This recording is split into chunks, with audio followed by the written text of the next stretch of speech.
Good afternoon, friends. It is always a great pleasure to interact with you all. I hope you all are doing good.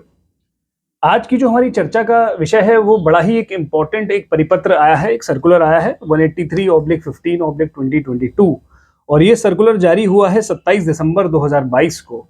और इस circular का संज्ञान लेना उन सभी कारोबारियों के लिए महत्वपूर्ण है जो कहीं ना कहीं इनपुट टैक्स क्रेडिट का लाभ लेते हैं।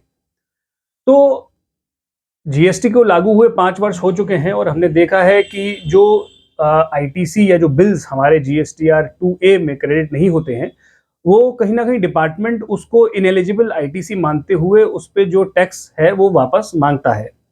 तो इसी विषय पे क्लैरिफिकेशन दिया गया है और ये जो क्लैरिफिकेशन है ये वर्ष 17-18 और 18-19 फाइनेंशियल ईयर पर लागू होगा, यानी कि first 2 years of the GST implementation.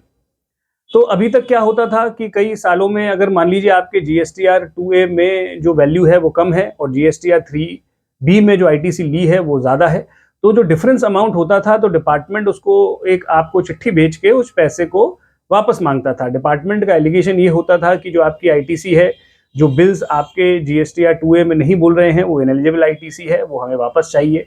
जबकि as an advocate of the buyer we used to take a stand कि अगर मान लीजिए there is no fault of the buyer, अगर बायर की कोई गलती नहीं है और रेवेन्यू का लॉस नहीं हुआ है, तो ऐसे मामलों में कोई रिवर्सल नहीं होना है। तो all over the India this was an issue which was unresolved और कई ऐसे मामले ऐसे हैं जहां पे कारोबारियों ने पैसे जमा कराए हैं।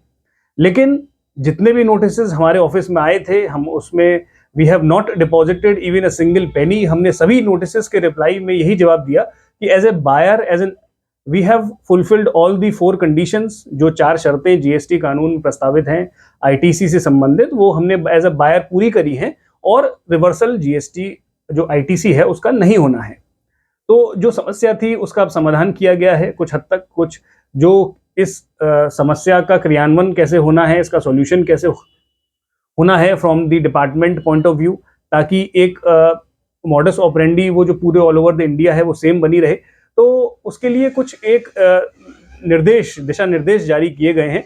और एज अ बायर अब हम लोगों को ये जो समझना होगा कि डिपार्टमेंट भी अब जो ये 2 साल हैं 17-18 और 18-19, अगर ऐसा कोई मामला आपका बनता है तो उसमें आपको एज अ बायर थोड़ी सी एक्सरसाइज करनी होगी और डिपार्टमेंट के सामने अपना पक्ष मजबूती से रखना होगा और ये बताना होगा कि as a buyer we have fulfilled all the conditions which are prescribed under the GST law.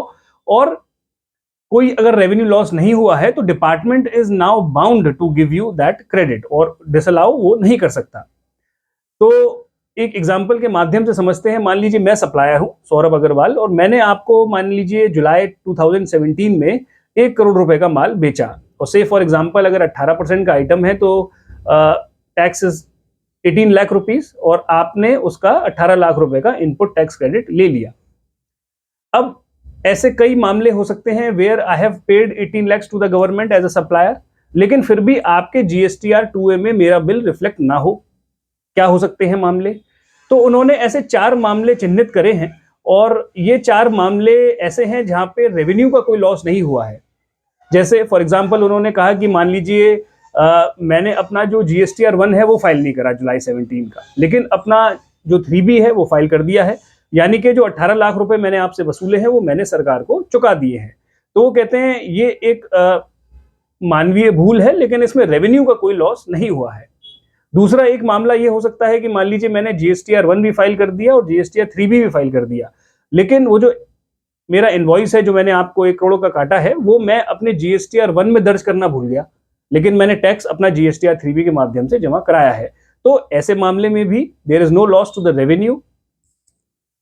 तीसरा मामला ये हो सकता है कि मान लीजिए मैंने जब अपना जो जीएसटीआर 1 फाइल करा उसमें जो इनवॉइस है वो B2B के कॉलम में ना भरकर I have filled it in the column of B2C, और B2C के कॉलम में there is no invoice wise list which is going, consolidate figure जाती है, तो बायर के जो 2A है उसमें वो इनवॉइस रिफ्लेक्ट नहीं होगा। इसमें भी आपके पोर्टल पे एज अ बायर वो इनवॉइस रिफ्लेक्टेड नहीं है, but as a supplier I have paid the tax and I have there is no loss to the revenue. या चौथा ये केस हो सकता है, मान लीजिए मैंने जब आपको इनवॉइस काटा वो तो ठीक काटा, लेकिन जब मैं अपना जीएसटीआर 1 फाइल किया तो मैंने आपके जीएसटी नंबर की जगह गलती से आपके मान लीजिए पड़ोसी का जीएसटी नंबर गलती से डाल दिया और 3B के माध्यम से जो मेरे 18 लाख रुपए बनते थे वो मैंने चुका दिए। तो ऐसे मामले में भी there is no loss to the revenue, लेकिन आपके पोर्टल पे एज अ बायर वो बिल रिफ्लेक्ट नहीं होगा।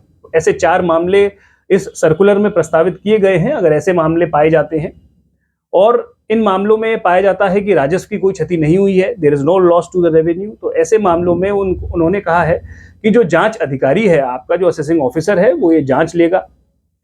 उसके लिए 4-5 स्टेप्स हैं, मैं अभी डिस्कस करूंगा क्या स्टेप्स प्रस्तावित किए गए हैं। और यदि वो सारे स्टेप्स फॉलो करने के बाद उस अधिकारी को, उसका जो असेसिंग ऑफिसर हैं आपके, उनको ऐसा लगता है कि there is no loss to the revenue और राजस्व का कोई नुकसान नहीं हुआ है, तो ऐसे मामलों में उस आईटीसी को इनएलिजिबल आईटीसी मानकर रिवर्सल नहीं किया जा सकता।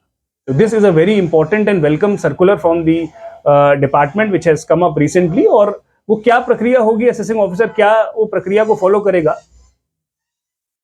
तो इसमें बेसिकली आप ये समझिए, I have broken the procedure into 6 steps जो असेसिंग ऑफिसर को आपके करने हैं और कैसे जांच करेगा।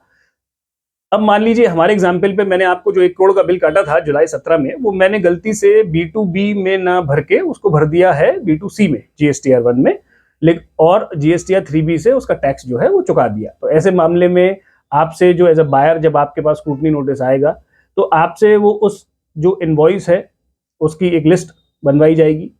फिर उसके बाद जो है वो जो चारों शर्तें हैं जीएसटी कानून में, हम सभी को मालूम है जीएसटी कानून जब लागू हुआ था उसमें जीएसटी कानून में 4 शर्तें हैं। क्या है वो 4 शर्तें? First is as a buyer you should have the tax invoice. Second है you should have received the goods and services. तीसरा है the supplier must have paid the tax. और चौथा है the buyer should have filed his GSTR 3B with the department. तो ये चारों शर्तें अगर आपने पूरी करी हैं and the supplier has paid the tax, तो चारों शर्तें अगर पूरी हो जाती हैं तो assessing officer will give you the eligible credit even though that bill is not reflected in your GSTR 2A। यानी कि कंक्लूजन ये है कि केवल GSTR 2A में कोई बिल प्रदर्शित नहीं हो रहा है, तो that is not the conclusive evidence कि आपका ITC का रिवर्सल होना है। तीसरी उन्होंने बोला कि असेसिंग ऑफिसर ये भी जांचेगा कि सेक्शन 17 का कोई रिस्ट्रिक्शन तो नहीं है, पर्सनल यूज के लिए कोई ITC तो नहीं है, या सेक्शन 18 में भी जांच लेगा कि कोई इनएलिजिबल ITC 18 के हिसाब से तो नहीं है। फिफ्थ उन्होंने बोला कि हम सभी को मालूम है कि एज अ बायर आपको आईटीसी लेनी होती है up to the due date of September following the end of financial year, और 17-18 में उसको 1 साल बढ़ाकर कर दिया गया था अप टू मार्च 19, और 18-19 में ये डेट थी 20th ऑफ अक्टूबर 2019। तो यानी कि जो निर्धारित समय सीमा है उसके अंदर यदि आपने आईटीसी ले ली है और चारों शर्तें पूरी हुई हैं, even though the bill is not reflected in your GSTR 2A, तो भी असेसिंग ऑफिसर आपकी आईटीसी का रिवर्सल जो है वो नहीं कर सकता। अब उन्होंने ये कहा कि मान लीजिए उन्होंने सब आपने प्रूव कर दिया कि मेरा जो इनवॉइस है, आपने as a buyer tax invoice produce कर दिया, आपने प्रमाणित कर दिया कि that you have received the goods and services, आपने ईवे बिल प्रोड्यूस कर दिया, आपने पेमेंट का, अगर बैंक से पेमेंट है तो बैंक स्टेटमेंट का वो दे दिया, और you have filed your return as a buyer 3B आपने समय से फाइल किया हुआ है। अब प्रॉब्लम ये आती है कि 16(2)(c) एक सेक्शन है जो ये कहता है कि the supplier must have paid the tax, लेकिन एज अ बायर आपके लिए जांच कर पाना पोर्टल से पॉसिबल नहीं है। कोई ऐसा मैकेनिज्म नहीं है कि एज अ बायर आप जो है ये पता लगा पाएं whether my supplier has paid the tax और नॉट। जैसे हमारे एग्जाम्पल में आप ये नहीं पता लगा सकते whether I have paid those 18 lakh rupees और नॉट। मैं जीएसटीआर 1 में भूल गया, लेकिन मैंने अपना जो 18 लाख रुपए आपसे वसूले हैं वो सरकार को जमा करा दिए। तो एज अ बायर आपके पास एज ऑन डेट कोई मैकेनिज्म नहीं है, ना ही पहले था, कि आप उसको पता लगा पाएं। तो उसके लिए इस सर्कुलर में उन्होंने बोला है कि मान लीजिए किसी फाइनेंशियल ईयर में किसी सप्लायर का जो अमाउंट है, वो जो डिफरेंस है वो 5 लाख से ज्यादा है, जैसे हमारे एग्जाम्पल में है 18 लाख रुपीज, तो वो कहते हैं कि जो असेसिंग ऑफिसर है वो सप्लायर से एक सर्टिफिकेट CA सर्टिफाइड ये ले लेगा कि that the supplier has paid the tax. यानी कि हमारे एग्जाम्पल में the assessing officer can ask me कि मैं अपने CA से सर्टिफाई करा के ये दे दूं कि मैंने जो 1 करोड़ का माल बेचा है उस पर जो 18 लाख रुपए वसूले हैं उसका जो टैक्स है मैंने सरकार को चुका दिया है, और ये जो CA का सर्टिफिकेट है वो बायर का जो असेसिंग ऑफिसर है उसको मानना पड़ेगा। तो ये जो सर्टिफिकेट है वो सिर्फ उन्हीं मामलों में मांगा जाएगा वेयर एक पर्टिकुलर सप्लायर का एक पर्टिकुलर फाइनेंशियल ईयर में जो डिफरेंस आ रहा है वो that is more than 5 lakhs। अगर मान लीजिए आपका कोई ऐसा मामला है कि जिसमें जो डिफरेंस है वो 5 लाख से कम है, अप टू 5 लाख है, तो ऐसे मामलों में जो बायर का असेसिंग ऑफिसर है, he can ask for the self certified certificate, यानी कि आपके सप्लायर से स्वतः प्रमाणित एक चिट्ठी ले लेगा। और अगर आपका जो सप्लायर है वो सेल्फ सर्टिफाइड एक चिट्ठी बायर के असेसिंग ऑफिसर को दे देता है कि मैंने जो कर वसूला है वो मैंने सरकार को चुका दिया है, and I have disposed of my liability, और राजस्व की कोई क्षति नहीं हुई है, तो ऐसे मामलों में the assessing officer is bound to give the credit to the buyer. अब प्रैक्टिकल समस्या बस यही है कि अगर मान लीजिए आपका सप्लायर है और उस सप्लायर को आपको कन्विंस ये करना है that he should give a certificate कि जो भी इस बिल पे कर वसूला गया है वो उसने नियमित रूप से सरकार को चुका दिया है। तो this is a very welcome circular which is clarifying that कि हर मामले में ऐसा नहीं है कि जीएसटीआर 2A में कोई बिल नहीं बोलेगा तो रिवर्सल होना ही होना है, क्योंकि अभी तक डिपार्टमेंट क्या कर रहा था, अगर जो भी डिफरेंस है उस पे असेसमेंट ऑर्डर पास करके और रिवर्सल की डिमांड करता था along with the applicable interest. तो अब ये जो क्लैरिफिकेशन आया है that is for the financial year 17-18 and 18-19, तो this is a very welcome thing which I thought it to share it with you all. Now इस सर्कुलर का conclusion क्या है? कंक्लूजन ये है कि अगर आपके पास फर्स्ट 2 ईयर्स यानी कि 17-18 और 18-19 की अगर कोई ऐसी चिट्ठी आई है जिसमें आपके जीएसटीआर 2A में जो आईटीसी है वो कम है और जीएसटीआर 3B में आपने आईटीसी ज्यादा ले रखी है, तो मेरा as an advocate, as an chartered accountant आपसे ये लीगल एडवाइस ये है कि you do not deposit a single penny, क्योंकि ये कोई इनएलिजिबल आईटीसी नहीं है। There can be a case, genuine case, जहां पर जीएसटीआर 1 में कोई मानवीय त्रुटि हुई है लेकिन उससे जो वसूला गया कर है वो सप्लायर द्वारा सरकार को चुका दिया गया है, और सप्लायर आपका इस संबंध में आपको एक सर्टिफिकेट दे देता है कि मैंने जो आपसे कर वसूला है वो सरकार को चुकाया है, I have paid the tax which has been collected from the buyer.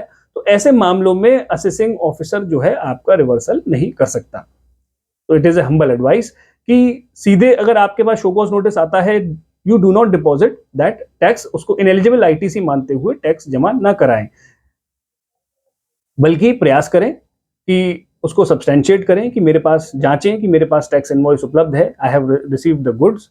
Supplier से एक चिट्ठी ले लीजिए कि that he has paid the tax, and as a buyer you should have filed your 3B। अगर आपने जीएसटी कानून की इन 4 शर्तों को पूरा किया है तो इस सर्कुलर के हिसाब से the assessing officer can not reverse your credit. तो this is a very important circular which I thought it to bring it to your kind notice. So this was all from my side. Thank you and have a nice day. Thank you very much.